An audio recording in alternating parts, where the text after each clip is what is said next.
Ignition sequence starts. 6, 5, 4, 3, 2, 1, 0. Liftoff. We have a liftoff.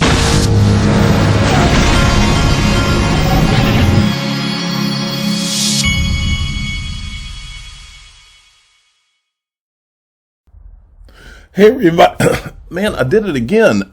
Right when I start talking, if I've been quiet for a little while in the morning and I've been putting information together and things, and I start I forget to like have a drink of something or whatever before I start talking, and every time I don't realize it because I've been quiet for a couple hours, but my throat's got something in it. I've got to clear my throat to get going talking. See, a lot of people that listen to me don't realize this. But I work from home, and so during the day, there's not someone here for me to talk to, and so I'm not speaking a lot unless I'm on the phone, and so if I haven't been on the phone in a while, a lot of times I'm not thinking about the fact that maybe my throat is not ready to go. So there you go. Okay, well, I cleared it. I'm going to make a very important point, and for those of you that don't know, I only made one video yesterday, and that is because I was out of town. So I've been out of town the last couple of days, but I was making videos, but I just got in the middle of flying on a plane yesterday, and I was not able to get my second video out. That's the deal. If you are listening to the most consistent, persistent person on planet Earth, and if you ever see a lack of consistency and persistence out of this guy, it's because something's different. Write it down. Okay, now listen to me. I want you to listen good, because I don't have this conversation very often. But this weekend, I was telling someone that what's interesting about life, I was describing to them how I came to doing this channel. And I was explaining to them that now I'm 47 years old. And at age 47 years old, you've had a lot of good things happen to you, and you've had a lot of bad things happen to you. You've had a lot of wins. You've had a lot of losses. You've had a lot of successes. You've had a lot of what some people would call failures. I don't really call failures. I call them learning experiences. And now if you don't learn from them and you don't change things going forward, then yeah, that would be a failure. But without all of those ups and downs and wins and losses and successes and failures, this channel is not what it is. Because without those things, I don't bring to you the life experience that I've had that helps me do this channel and be able to tell you things and tell them to you in such a way that some people couldn't tell you because they don't have those experiences. Or maybe they have part of them, but not all of them. I'm coming to you from a good place. I'm a father with 2 sons and a wife. I'm coming to you from a place of, I want the same thing I think you want, and that is, I want this crypto thing, and I spotted it for this. I want this thing to take my family's life to the next level, and I'm sure that's what you want too. It's against that backdrop that I'm going to play you this clip and then another clip, and I'm going to lay it all out for you. Okay? Because, and there's one thing that's a natural gift that I got probably from my father, and he got it from his father, the official father of the Digital Asset Investor channel. And this is a gift I have, which is I know how to communicate with people, and I know I can feel certain things. Almost like with salespeople and people that are in that field, there are some people. I mean, sometimes you meet people in your life. I had a guy one time, and he told me this. He said I had been talking to him, and I was sitting there with the guy having a drink, and he was talking about how we kind of saw eye to eye, and he goes, I've learned in life that game recognizes game. And this is one of those people that I met in my life that he had that factor, that X factor, something you can't put your finger on. I know a few people like that. I've met some through this channel. But people that have that factor, okay, they just can feel things. They have it's almost like a sixth sense, and but anyway, I won't go any more into that. I want to play you these 2 clips, and then I'm going to give you a little bit of my analysis, and then I've got some other things I want to play for you. This is Anthony Pompliano, and this is BitBoy. Okay. Going to 20 million, Pomp. Oh, one second. Saying Bitcoin is going to 20 million, Pomp. Hold on. No. See, that's a lie. That's a lie. That's a lie. That's a lie. That's a lie. That's a lie. That's a lie. That's a lie. Titles to get people to click on the videos. That's a lie. That is a lie. That is a lie. I did not say that. Does that? I did not say that. That's a lie. I did not say that. Your thumbnail did, Pomp. My thumbnail said XRP to 589. Your thumbnail said Bitcoin to 20 million. What is the difference? There isn't one. There is not a difference, Pomp. And you're out here trying to spin this and trying to make me look like an idiot when you're the one that's doing the exact same stuff. It's hypocritical. Okay. Bitcoin. What you're watching here is they were having a fight where these two got into it. Now, first thing I want to tell you about this fight is, this is my diagnosis, my opinion. I don't know anything. I've met both of these guys in person, and what I can tell you is that, well, all I'll say is that I met BitBoy, and BitBoy is the same person that you, it's just my impression. He was a very genial, cordial type guy when I met him. I met Pompliano. I met him in Las Vegas a few years ago. When I met him, it was more of the when's this going to be over vibe from him. That's what I got off of him. And this was before he would have even known who I was. That's the vibe when he thought I was a nobody, and maybe I'm still a nobody. Who cares? I really don't. Which is part of the reason I don't show my face on this channel. But that's the vibe I got off of him. Now, I'm not saying that means he's some jerk. Maybe he was having a bad day. I'm just saying that's the vibe. I've met both, and that's the vibe I get. What this argument was over, basically Pompliano is telling BitBoy, you're trying to sell all these, Shiba Inu and all this stuff and all these different things. And that's not right, and you're trying to put these thumbnails that get people. Well, let me tell you this but just to cut right through that. Anybody that's a YouTuber or otherwise, anybody who's in this game that tries to pretend like they don't do thumbnails that will get more. Your thumbnail is where views come from. Anybody that tells you that they don't do that to get more views is not telling you the truth, and that includes Pompliano. Now, as far as I don't think, and I haven't watched all these guys' thing. I don't. To be honest, I don't watch many of people's videos. Very rarely do I watch other YouTubers' videos, and the reason is simple. I do it because I do not. I like to have my own original thoughts, and so I don't really go and watch other YouTubers. Not because a lot of them aren't good. A lot of them do a better job than I do, and I'm fine with that. I'm not here for the long haul. I mean, in other words, my plan is not to be here for the next 10 years. I'm doing this to achieve an end here, folks. I followed this for real reasons. I really believed in all this stuff, but I'm not trying to build a YouTube empire. That's never been my goal. But anyway, back to this. So they're basically, Anthony Pompliano keeps using the term shitcoin, and when he was in this, I watched the whole thing. But anyway, they're basically having this big argument about this and that. But what I think it's really about is I think Anthony Pompliano thought he was the king, and I think that he's watching BitBoy putting all these thumbnails and doing what he has to do to get more views and more subscribers, and he's bigger than Anthony Pompliano. And I think Anthony Pompliano probably, in the back of his mind, even if he's not willing to admit it, kind of resents him for it and says, you're doing all these thumbnails, that's the only reason you're bigger than me, or whatever. I think it's a literal pissing match, okay? But I think that BitBoy's coming from a good place. Now, here's what I want to show you. It's because Pompliano was basically making the point that it's not good. You're telling your audience to buy Shiba Inu and all this stuff, and you're putting all these price predictions and all this. And BitBoy's point was kind of, no, well, you're doing this. You do the same thing. Everybody does that same kind of thing, which is true. Well, then I saw this clip on Fox News. This is from Tim, at TimR614. Give him a follow. And during the clip, it has these up here on the top. I've been studying digital currencies for a while.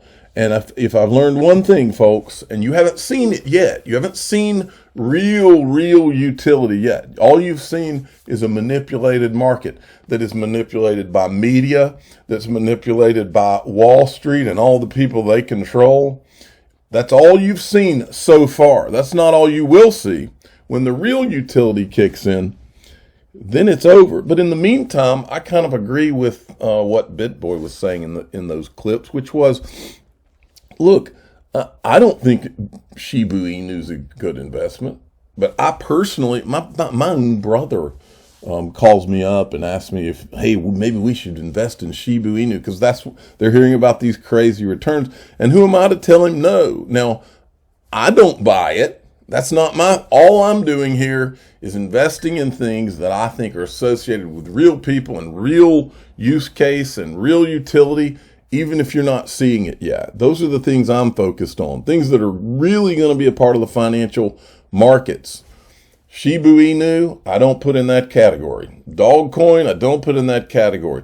Bitcoin, in Bitcoin's case, I think it may be a part of Wall Street and a part of the financial system, but it's only going to be that because Wall Street and all these powerful people and their media outlets, they got behind it and they've been doing nothing but pumping it for the last 3 to 8 years. It's the only reason. Technologically, it's a pile of garbage and they know it. And see, Anthony Pompliano knows it too. He's a part of that Wall Street media machine. He knows that too. These guys have been lying. I'm not saying he's lying. I'm just saying the Wall Street media machine has been lying to everybody in crypto for the last 3 to 8 years and convincing everyone that just these two proof of work digital assets, Ethereum and Bitcoin, are somehow superior to everything else. And it's a lie. And it always has been a lie. And for that reason, I do not own Bitcoin. And the only reason I'm buying Ethereum is because I know that Wall Street is behind it and that that they are upgrading it to Ethereum 2.0, which is going to be a security when they issue it, even though their SEC buddies have called it not, okay? But for that reason, I'm investing in Ethereum, which will be Ethereum 2.0, because I think that they have put all their gunpowder behind it. They don't even know if Ethereum 2.0 is good. But let me go now. And I'm not investing in Tether here. The reason I'm not investing in Tether is because I've always been suspicious of that. Now, and plus that's a stable coin. That's not why I'm here. Then you got XRP, which has always been the best technology out there. It's always been the one that these powerful people are threatened by. That's why we're going through all this. So that's my heaviest investment because it's always made sense. My dad told me a long time ago, invest in what makes sense. Don't invest in what everybody's doing. If I was investing in what everybody's doing, then I would be heavied up all in Shiba Inu right now. But I'm not. I don't own one of them. Okay? Cardano's another one that makes sense. Here's a guy, Charles Hoskinson, that spent the last few years doing nothing but getting this thing ready to be superior to other digital assets and working with people across the world. That makes sense. Ethereum doesn't make sense, but Ethereum 2.0 does. That's what they're transitioning to. And it makes sense that, okay, Wall Street has picked this and JP Morgan, they're all behind it. That makes sense. So yeah, I don't invest in things based on I think there's a lot of bad people around what's going on with Ethereum. But that doesn't mean that it's not going to be a potential moneymaker and that it's not going to be one of them that gets to survive. So I invest in that. Now I'm going to let you watch this clip. And I didn't mean to go on a big long rant today, but I wanted to just tell you what I'm thinking. But back to the Anthony Pompliano and the BitBoy thing. I think Anthony Pompliano's purely got a little jealousy problem.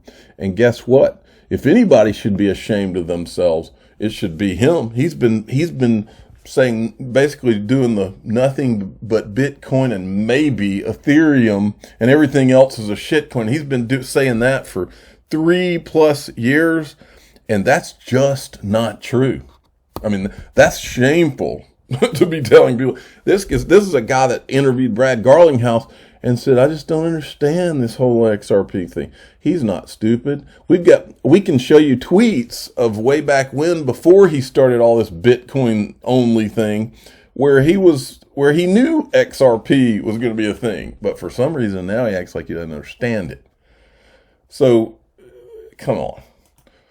Ask our investors which one they thought was the riskiest, and Shiba Inu takes the cake. They're obviously very risky asset, but a lot of very, very big returns, especially lately, but super volatile along with the rest of them. Following that, you have Dogecoin, you have Bitcoin following that, and then you get down to the Litecoins and the Ethers of the world, but it's those new coins, and we didn't have Squid in there because it came out of nowhere, obviously, but Shiba Inu, the one they find the riskiest, yet that's the one that has all the attention on it lately because of those crazy gains and the volatility. So they know there's risk there, and Lizzie, interestingly enough, our readers also said that the biggest risk to crypto prices in general is more regulation. They're afraid, and they think the market itself is risky, but they think more regulation will be bad for prices. So quite a paradox among crypto investors who read Investopedia. Cable, that's what surprises me, because you have Bitcoin in the number 3 position. It's XRP that actually has a lawsuit against it by the Securities and Exchange Commission, the big regulator. So what's at the heart of the thinking that Bitcoin is more risky than XRP?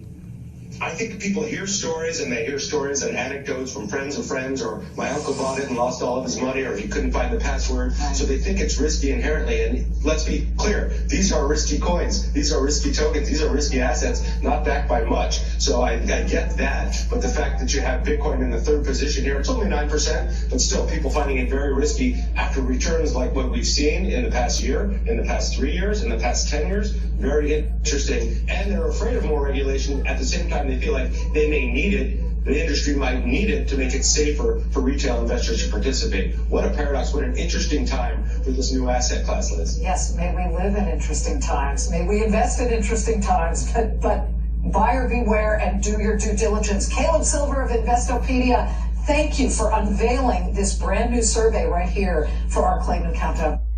Okay, so let's move along. I want to show you this from Dark Defender. Hi there. XRP ripped off and by the way, while I'm showing you this, you see these target numbers he's got. Well, this would be a great example of a thumbnail that would help to get views. And a lot of people say, well, you can't put price targets on thumbnails. Well, guess what?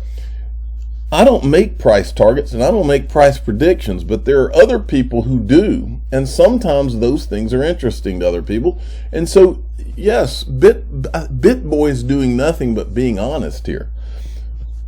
Sometimes we put thumbnails up because the way I look at it is this: there is real, inside of all my videos, there are real thoughts and real content and real news and real things that I'm telling you that are coming from years of life experience, education, reading, all kinds of things that I've learned in this that a lot of people don't know. So how is it bad for me to put a thumbnail up that gets 5,000 or 10,000 more people that get to hear of those experiences and some of the things I've learned, instead of 5,000 or 10,000 less people watching it? It's like they do it on the. Why do you think Fox News has the breaking news thing that comes across, or the breaking news that they call half the time they say breaking news when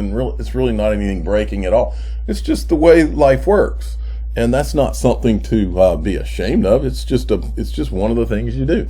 Okay, so he says, hi there, XRP ripped the daily clouds. XRP must close above $1.24 at the end of November to rip the monthly clouds off in December.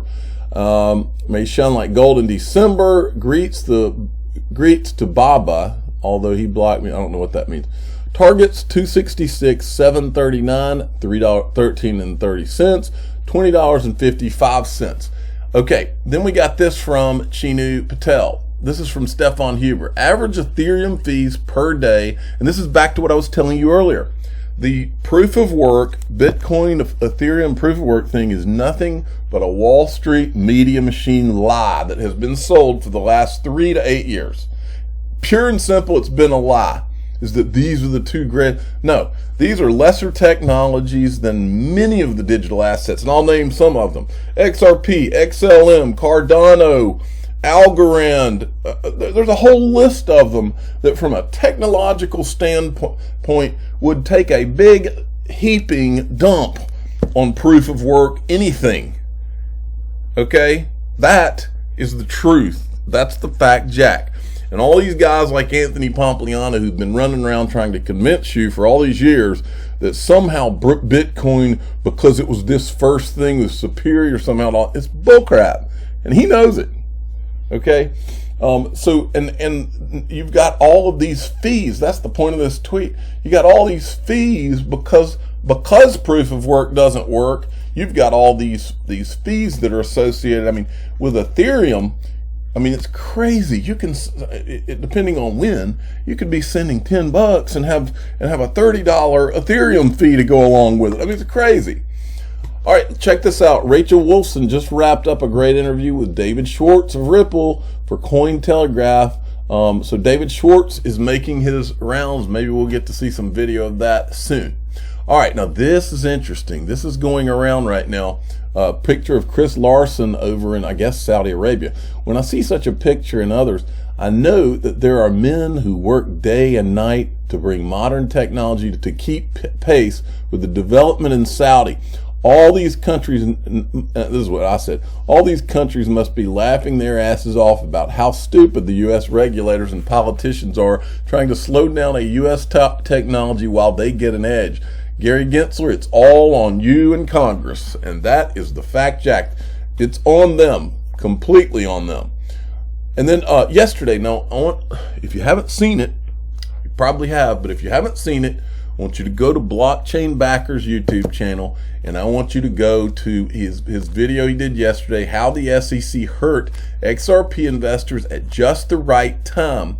And the reason, now, a lot of us out here, the Blockchain Backer is a guy who does, he's a chart guy, and he's really good with showing you the charts and stuff like that, which is not my bag. But in this video, and so for that reason, he hasn't really been as involved in like going and like finding videos, some of the things that a lot of us have been doing out here. But what he did, which was very cool, is he went and used his charting skills and looked at what happened in the last bull run, where XRP was the best performing crypto in the last bull run, and it jumped Ethereum at least once or twice.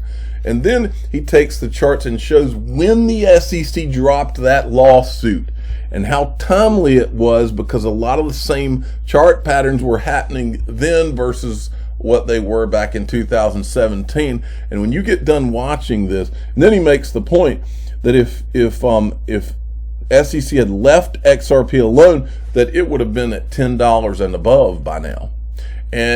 But when he lays it the way he lays it out, let me tell you what, the stench coming off the SEC and the stench coming off whoever's behind this, and I'm talking to you, Jay Clayton, and you, Bill Hinman, and you, Gary Gensler, the stench coming off of this, I mean, it should literally smell like a stink bomb in the halls of Congress. And any of you congressmen who continue, and I do mean continue, to ignore this, and you've seen it, there's way too much that has gone around. You've seen it. It's on YouTube now. And that's why I tweeted this. Every person in Congress needs to watch this. Gary Gensler needs to be held accountable. Jay Clayton and William Hinman need to have their butts in Congress to answer for this. We have a list of everyone involved. We've got a list. We got the timeline. We've got everything you need to ask these guys all the questions you need to ask. And guess what? They're not going to answer them because they can't. They're going to plead the fifth. Every single one of them. You want a prediction? Here's my prediction. If you guys ever have the guts to do your freaking job and haul these guys' asses in before Congress, put them in front of Congress and make them answer for our timeline. Make them answer the video we've shown. We've shown video that anybody listening to my voice, besides these people who are apparently protected, they would go to prison for half the things we've shown. But not these guys. Congress doesn't do anything about it. not Gary Gensler. He doesn't even have to answer whether Ethereum's a security. Well, guess what? There's thousands of us, and folks, you need to study history, folks, because there are thousands of us out here. And if we now have a country that does not hold people accountable when they hold the average man out here accountable for what they do wrong, they hold all the average Joes accountable, but they never hold anybody in power or any of these people that are powerful people. They never hold them accountable. At some point, things start to bubble up, Congress, and you know it. And so you better read history. These things are not going away. There are thousands of people out here. Thousands of people out here who are watching what's going on. The world is watching. So there's my prediction is, if you ever do haul these guys up, these guys won't answer one of your questions. They're going to plead the fifth. Because if they do answer any questions, there could be some incrimination, some of them. All right, this is from Digital Perspectives. You got to see this. This is a guy from the U.S. Treasury. Listen to this. Maybe a misconception about the relationship between the blockchain industry and the government on this issue. There's a belief, to be frank, that we're at odds. The Treasury conceives as ransomware as a problem with cryptocurrency, and that in order to stop the former, we must severely restrict what happens in this industry. But this is not how we see things. We cannot stress that enough. It is not how we see them at all. Let me explain. The first story is a story of 1 in every 9 people on Earth who are supported by a loved one, often working abroad and sending money back home. Some 250 million plus migrants around the world send an average of $200 to $300 to their families each month. Today, they pay a high price for the privilege. Of that $300 monthly payment to their family, they can expect to lose on average $21, 70%, to those operating the payment systems that get their money from point A to point B. Even for people or companies transacting within wealthy nations, the cost of cross-border payments, while lower than at any point in history, remain high. A payment among G7 nations still incurs about a 2% transaction fee. That presents a challenge because history tells us that when that fee goes down, the pace and volume of commerce will increase. I know many of you entered the world of blockchain technology to solve problems like this one. You see cryptocurrency and related fintech innovation as a way to make the global economy easier to navigate for everyone. And I want to let you know, we share that aspiration. Our Treasury Department is enthusiastic about financial innovation when pursued responsibly and with an eye towards broad opportunity rather than just financial engineering. We hope the technology will help reduce the cost people pay to transact across borders, for example. Okay, well, that's a great statement from the Treasury, but here's what I say to the Treasury. Talk is cheap. This SEC thing should have ended a long time ago because investors are being harmed by the exact agency that is there to protect them, supposedly. So, yeah, you can put out your videos all you want, but talk's cheap. I don't want to hear it. Do something about it. You guys, look, Janet Yellen knows Gary Gensler. Sit his little butt down and tell him to drop the case. If that's true, if this video is true, tell him to settle it and give XRP some clarity on the way out the door. Before I go, I want to show you this because I told you. So now listen to the word. This is I think this is Chris. Is it Chris Tucker that was on that movie? I thought he was so funny. Oh, the movie Friday. Was that Chris? I think it was Chris Tucker. I think that was his name. Listen to the words that are coming out of my mouth. And that was a Jackie Chan movie he was in. Listen to the words that are coming out of my mouth. Link to who's one of my sponsors. These guys, listen to it. Folks, do not forget this. I'm beating on the table. Do not forget that I said this. This Ripple case one day, and in my opinion, I don't think it's going to be too far out. One day, this thing is going away, folks. And do you realize what happens to XRP and to Ripple private equity, or just what happens when this lawsuit is done? Do you realize what happens when it's over? This SEC lawsuit is what's keeping the Ripple IPO from happening, folks. I mean, that's not like news to anybody. It's one of the things that before this lawsuit, folks, before this thing, they Brad Garlinghouse had said they were going public. He said they wouldn't be first, but they certainly wouldn't be last. Well, so look at the situation here, folks. We all know this SEC. We've proven this SEC lawsuit's a bunch of garbage. So you know it goes away. They need it to go away. So what happens when that happens? What happens to XRP?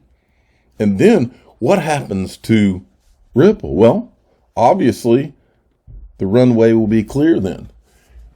And that's a big deal. So these guys have just added, they've just added the to the platform more Ripple equity. They have added this, and it's sold, and it's been sold out at least shoot, I can't even count them, at 5 or 10 times. They just added some more on there, so pay attention. If it's something that you're interested in, you need to pay attention to this. It's a big deal. I've bought it myself, and so they just put some up here, and it doesn't tend to last long. So if it's your thing, go. It's for accredited investors, and go check it out. I'm the digital asset investor. I'm not an investment advisor. This is for entertainment purposes only. Please subscribe, hit the like button, and tell your friends and family that on the link to linqto.com platform, you can get it, at least for a little while. Thanks.